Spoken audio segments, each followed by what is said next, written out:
Olá, pessoal! Bem-vindos! Que beleza! Novamente aqui numa Act Live, às 6 da tarde, pelo Instagram. Sejam todos bem-vindos. Então, gente, é dia do professor, né?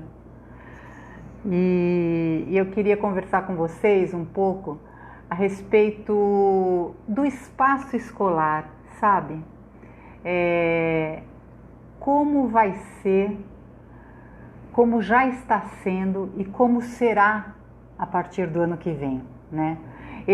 Está sendo um ano de muitos desafios, para os professores em especial, mas veja, os professores, todos nós, né, na medida que professora sou também, a gente teve que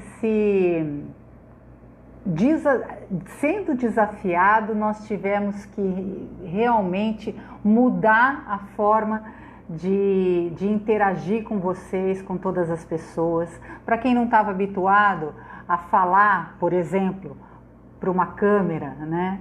Então, ter essa conversa, essa comunicação e o quão desafiador é isso nos dias de hoje. Os professores se desafiaram e se adaptaram à nova realidade, né? Correram atrás de ajuda tecnológica para poder mexer na câmera, mexe um tipo de software que você não sabe mexer, como compartilhar o material com seus alunos, como manter de alguma forma os seus alunos ligados naquilo que você está falando, né? Então, realmente, esse tem sido um ano de muito desafio para todos os professores. E o que eu gostaria de falar para vocês é justamente isso. Como fica o espaço escolar na medida em que, habitado, o espaço escolar é o espaço de protagonismo, é um espaço de expressão, né?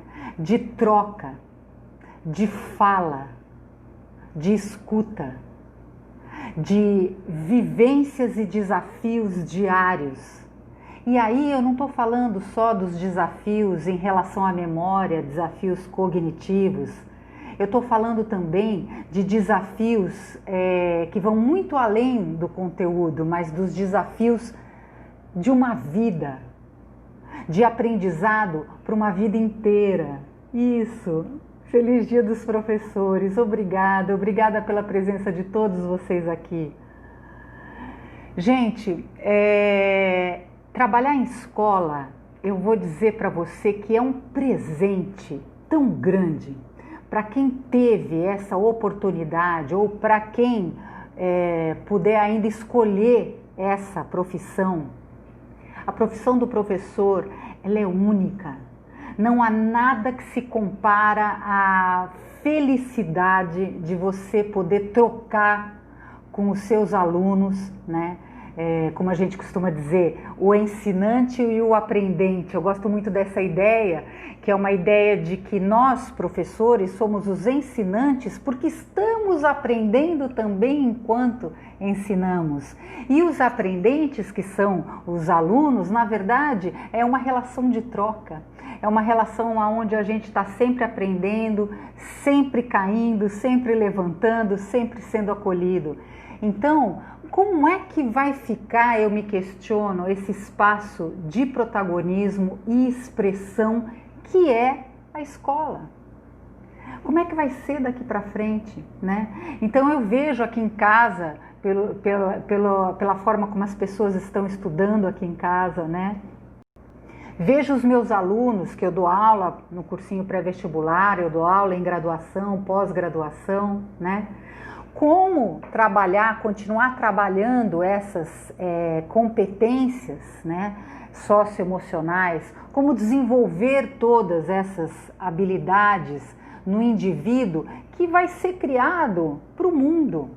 E veja, quando eu falava outro dia a respeito das competências socioemocionais, de todas essas habilidades que a gente precisa desenvolver através da Base Nacional Comum Curricular dentro da escola, na verdade, vai muito além, porque o mercado de trabalho, o mercado profissional, o que ele mais pede hoje em dia são essas soft skills, né?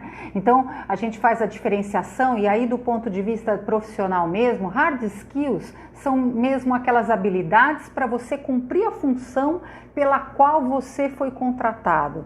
Tá certo? Então, vamos imaginar que você precisa mexer numa determinada máquina, você precisa fazer determinado produto, oferecer determinado serviço. Você tem as hard skills, que são as habilidades próprias para aquele desafio profissional que você tem.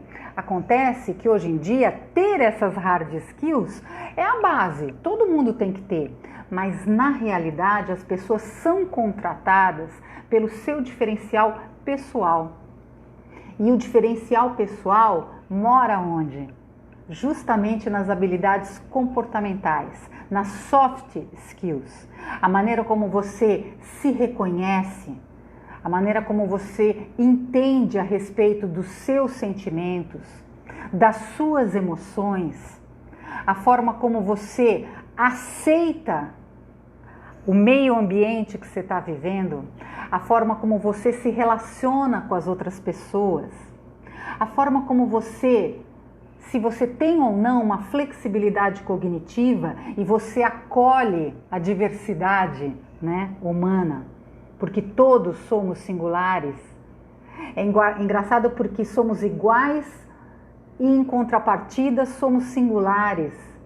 Temos os nossos desejos, os nossos quereres, e a escola é um espaço de treinamento. Muitas pessoas me perguntam, justamente porque eu trabalho com o ACT, né, que eu já contei para vocês, que é um processo de autoconhecimento integral, né, que eu fundamentei, embasei nos meus estudos de neurociência, educação cognitiva, educação socioemocional. Mas, na verdade, treinamento mesmo, para você treinar as suas habilidades comportamentais, você precisa vivenciar. Ou seja, você precisa viver, você precisa estar, né, no local com as pessoas, resolvendo as circunstâncias, os problemas que se apresentam. Isso é treinar verdadeiramente essas soft skills, né, essas habilidades comportamentais. E o nosso questionamento é justamente esse: de que maneira vai ser daqui para frente, né? Pelo menos até sair a vacina, uma vacina que já tenha sido, né, que tenha passado por todos os protocolos, sabendo realmente que não tem as reações assim ou assado.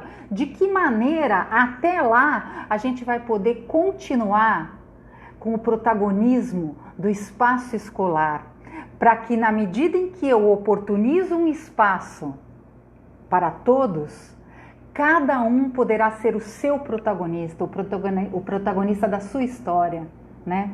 Das suas necessidades, dos seus desejos.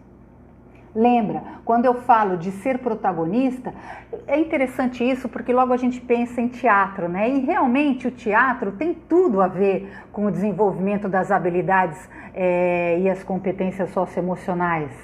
Haja vista que ele faz parte já de psicodrama, o teatro em si, desde o início. E hoje, quando eu trabalho o ACT, na verdade a gente está trabalhando essa vivência, né?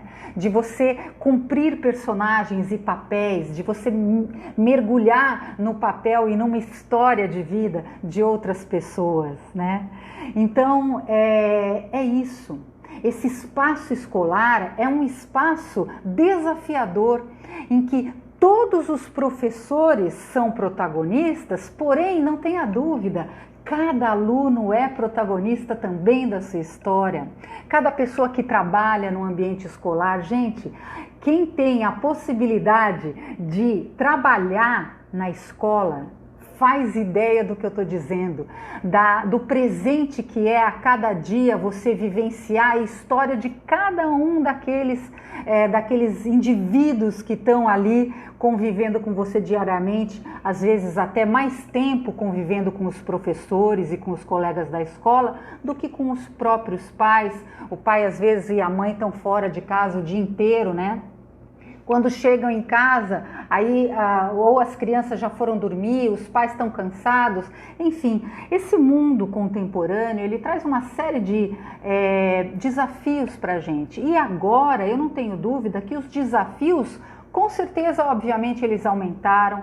A gente, ao longo desse ano, num primeiro momento, todo mundo ficou bastante assustado com essa questão da pandemia e com as dificuldades que isso trouxe. A gente continua, né, as pessoas continuam isoladas, cuidando, né, de si, cuidando das pessoas com as quais elas convivem, se você tem pessoas de risco com as quais você convive na sua casa. Então, veja, trata-se mesmo de um esforço comum com um olhar pelo coletivo, o olhar para todos, pelo todo, né, gente? Então, como será que vai ficar até a gente conseguir a tal da vacina? Como vai ficar esse ambiente de protagonismo que é o espaço escolar? O que será que nos espera? Eu vejo o desafio hoje dos professores, né? Então, fazendo o ensino híbrido, né? Alguns alunos, uma parte dos alunos pode ir para a escola, outra parte fica em casa, aí chega no outro dia, muda, vai uma outra parte, os outros ficam em casa. Os que estão em casa assistem pela internet. Mas e aqueles que não têm internet, né, gente?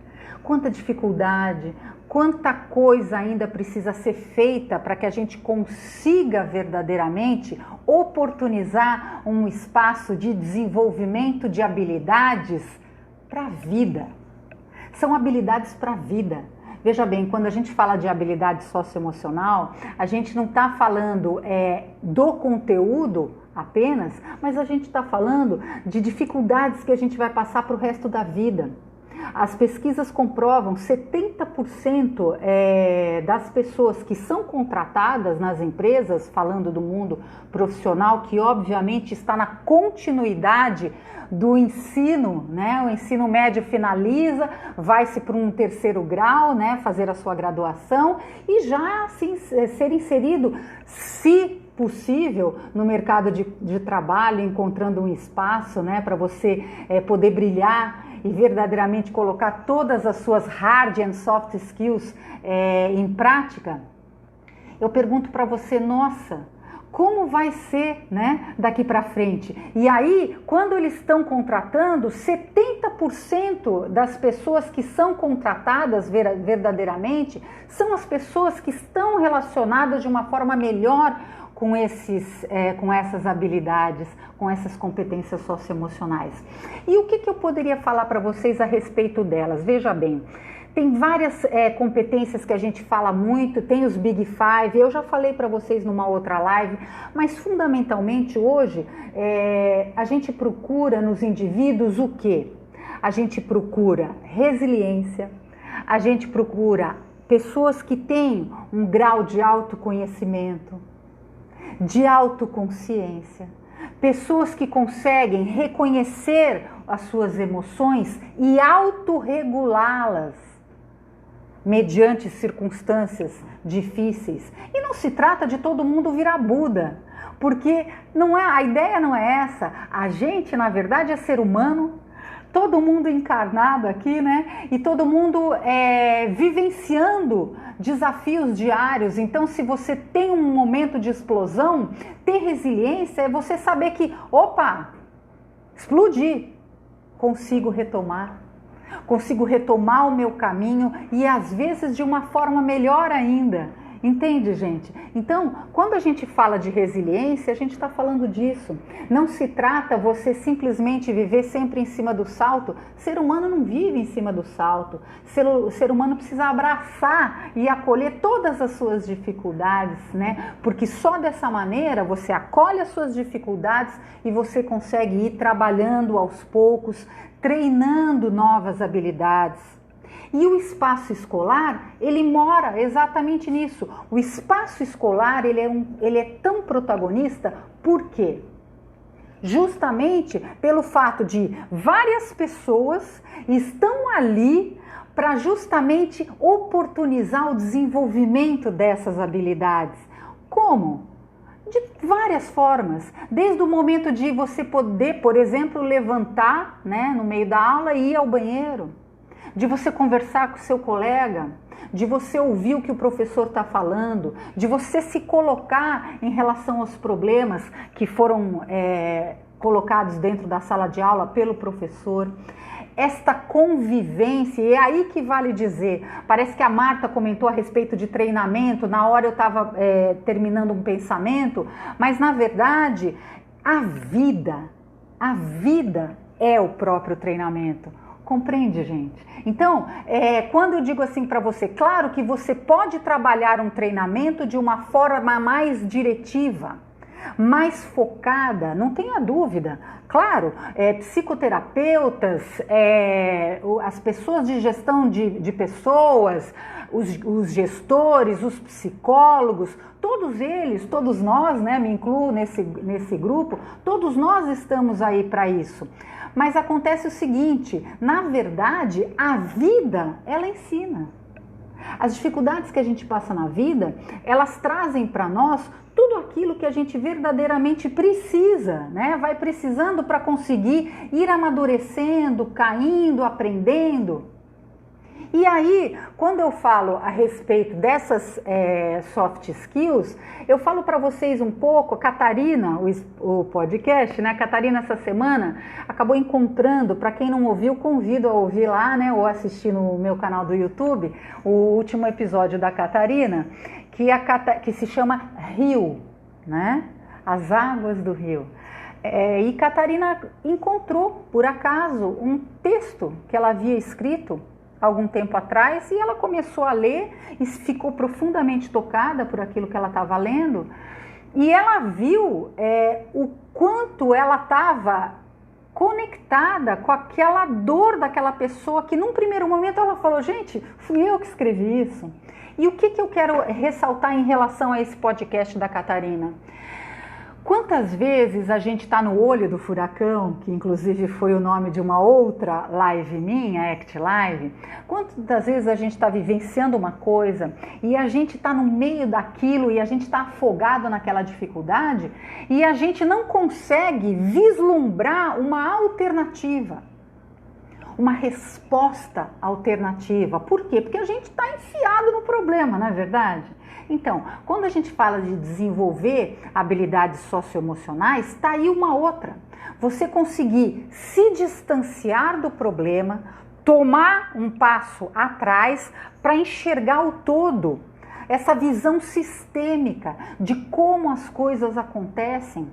Eu agora, ainda há pouco, me formei gestora de processos. Os processos não acontecem e acabam. Nada, começa muito antes, no levantamento e análise de dados, sabe? É quase que um fluxo, né? De começo, meio e fim, mas que começa muito antes e termina muito depois, né? Os processos, que processos? Processos da vida da gente, né? Então a nossa vida, ela começa onde? A nossa vida não começou quando a gente nasceu, né? A nossa vida já começa no ventre da barriga da mãe, né? Seja ela nossa mãe ou não, depois. O fato é que ali a gente já está vivenciando e sentindo todas as situações e desafios que os nossos pais naquele momento, ou as pessoas do entorno daquela mãe, que está grávida estão vivenciando. E essa criança, dentro da mãe já está sentindo isso e vivenciando isso tudo. E na medida em que ela nasce, aí sim, ela nasce, exato, embrião, me fugiu a palavra. Na verdade, ela ao nascer, é quando ela, embora tenha mais de 86 bilhões de neurônios, aí que a história começa a ser escrita, porque não se trata do número de neurônios. Trata-se do quê? Trata-se do número de conexões neuronais. Além disso, trata-se de boas conexões neuronais que vão contando a nossa história, a história das nossas vivências, do nosso conhecimento, dos nossos relacionamentos e que eventualmente, mediante novos problemas, a gente consegue resgatar, a gente consegue evocar esses conhecimentos. Então, gente, o espaço escolar, ele é de uma riqueza, ele é de uma oportunidade da gente treinar a vida que a gente vai viver lá fora. Quando a gente, acabou, ensino médio, tá, e agora? Bom, agora tá bom, vou para a faculdade. Eu não posso fazer faculdade agora, vou trabalhar e vou estudar um pouquinho depois. Muitas pessoas não. A evasão escolar no ensino médio, ela é de 56%. Você acredita nisso? Então, as pessoas que iniciaram na educação básica nos anos iniciais, até sair no ensino médio, 56% de pessoas já não vão se formar. É uma coisa maluca isso, gente, a quantidade de evasão escolar. Por quê? Por causa de uma necessidade muito grande mesmo, né? De necessidade básica, de trabalhar para sustentar a família, ajudar em casa. Entende, gente? Então, os desafios são tantos que, obviamente, quando a gente estudava lá atrás, o pessoal que está aí na live, que prazer ver vocês todos, pessoal da live da minha época, né? Antigamente, a gente não estudava, não tinha um espaço. Claro que a gente ia vivendo né? E a coisa ia acontecendo e a gente naturalmente ia amadurecendo essas nossas competências socioemocionais. Mas de uma forma direcionada, né? Com tantas ferramentas como a gente tem hoje em dia, vieram mesmo a partir da Base Nacional Comum Curricular e agora em 2020 já é obrigatório mesmo que todas as escolas coloquem em prática. Mas claro, como oportunizar para os alunos se os professores não tiveram uma educação continuada relacionada com isso? Estamos falando de formação, de uma boa formação, de uma educação que vai continuar para professores para o resto da vida, não tenha dúvida. Entende, gente? E aí, eu gostaria de... Nossa, já foram 23 minutos, mas ainda vou falar mais uma coisinha que é interessante. No final da semana passada teve o feriado, né? Também do dia 12, da padroeira, e aí que comemora o Dia das Crianças e também alguns lugares também anteciparam o Dia dos Professores, né, para o dia 13. Então teve um feriadão assim. E eu estava passando no Instagram e eu li uma frase lá, que é uma frase que com certeza todos vocês já ouviram, que é aquela frase que diz o seguinte: o que a sua criança interior, a criança que você foi, acharia do adulto que você se tornou? E essa é uma pergunta que verdadeiramente mexe com todos nós, não tenha dúvida. É uma pergunta que faz a gente refletir, faz as pessoas refletirem ao longo da vida, na medida em que estão amadurecendo, né? Será que a minha criança interior da Renata, que estava sempre com um cachorrinho, um pet no colo, né? Eu sempre tive loucura por bicho. Será que aquela criança, ela se sente realizada hoje? O que aquela criança queria? E é engraçado, gente, porque essa pergunta é uma pergunta da qual a resposta vale 1 milhão, né? Saber se realmente eu olho para mim hoje e me sinto realizada. Será que eu cumpri com todas as expectativas da minha criança interior? Porque veja, claro, você pode dizer assim para mim, ó, as pessoas mudam, as pessoas vão amadurecendo, os desejos mudam, os sonhos mudam, com certeza, não tenha dúvida, né? Mas vamos fazer um exercício breve de análise?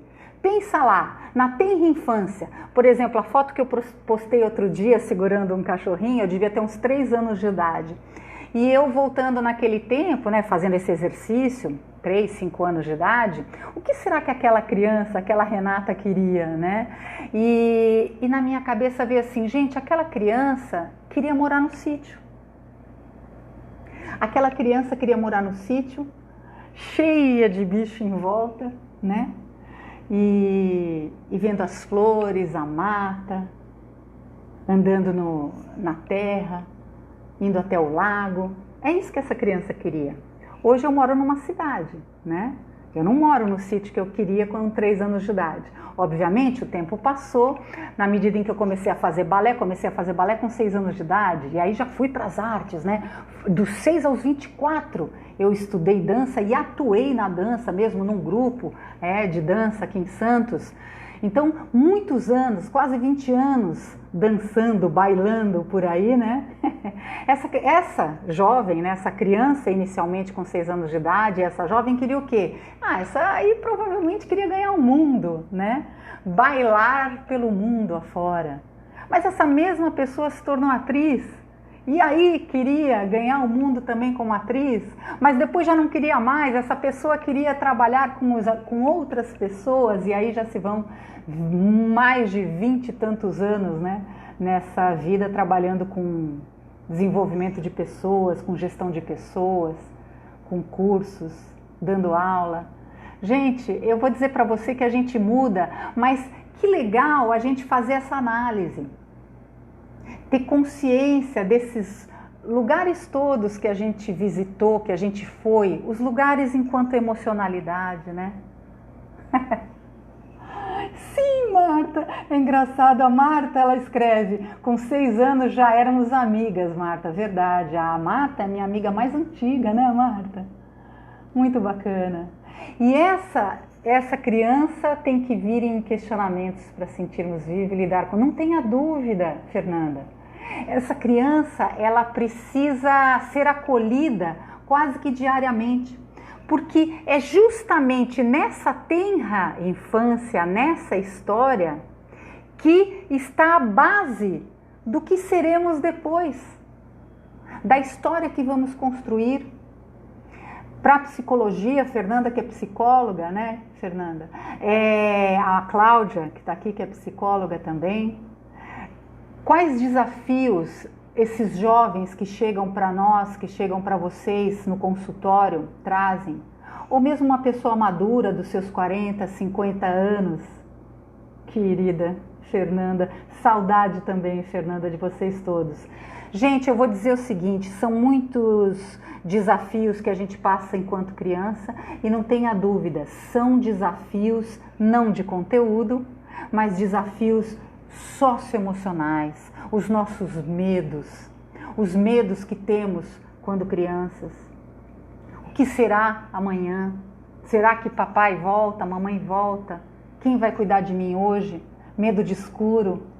Tanta coisa. E tudo isso que eu estou falando, quando você sai do seio familiar, que obviamente é o primeiro momento que você vai trabalhar com o desenvolvimento dessas habilidades socioemocionais, é no seio familiar, é naquela pequena família que você esteja convivendo. Mas quando você vai para a escola, gente, faça as contas, a gente fica aí estudando quase que 20 anos, 20 e poucos anos, depois dependendo da faculdade que a gente for fazer, pós-graduação, meu Deus, de 20 a 25 anos da vida estudando, sentado, assistindo, convivendo com professores e com alunos que também estão construindo a sua vida e a sua história. Portanto, sim, o espaço escolar, ai querido, grande beijo pro Gabriel também. O espaço escolar, gente, é um espaço de protagonismo, sim. É um espaço para escuta. é um espaço para fala, fundamentalmente fala dos aprendentes e escuta dos ensinantes, para que num segundo momento a troca possa acontecer, entende, gente? Então, o meu desejo muito grande de que venha logo essa vacina, que a gente possa voltar a uma nova forma. Eu acredito que o ensino híbrido tenha vindo para ficar, né? E eu acho que a gente está realmente conseguindo resolver os desafios. Eles não finalizaram, eles vão acontecer ainda muito mais, mas a gente tem que lidar, fazer limonada, né? Fazer limonada com o limão que a vida apresenta pra gente, tá certo? E aí, para finalizar, outro dia eu li um trecho de uma frase de uma música do Emicida, que eu achei demais. Não conheço a música, mas eu li a música, a letra toda. Gente, é demais. Mas eu sei que eu até escrevi aqui para falar para vocês. Acho que o nome é Levanta e Anda. Você é o único representante do seu sonho na face da terra. É contigo. A bola é sua. A bola não é do vizinho. Achei brilhante isso, achei brilhante essa frase. E é isso aí. Se isso não for o suficiente para você levantar e andar, né? Pede ajuda, que aí alguém vai ajudar você a andar junto também. Tá bom, gente? Então, era esse recado que eu queria passar para vocês. E deixo uma questão. E você? Como está a sua criança? Como estão as suas habilidades socioemocionais? Como tem sido o seu relacionamento interpessoal? A qualidade da sua comunicação? Aquilo que você diz é compreendido pelas pessoas que estão à sua volta? Ou você está num momento que você pensa, puxa vida, ninguém entende o que eu digo? Então, eu preciso mudar a forma de falar. Não é verdade? Gente, que prazer, que felicidade, que banho de ocitocina, serotonina e dopamina eu recebo cada vez que faço essa Act Live aqui com vocês. Grande beijo, excelente semana, reflitam sobre as suas histórias e vamos em frente, tá bom, gente? Tchau. Beijo, queridas.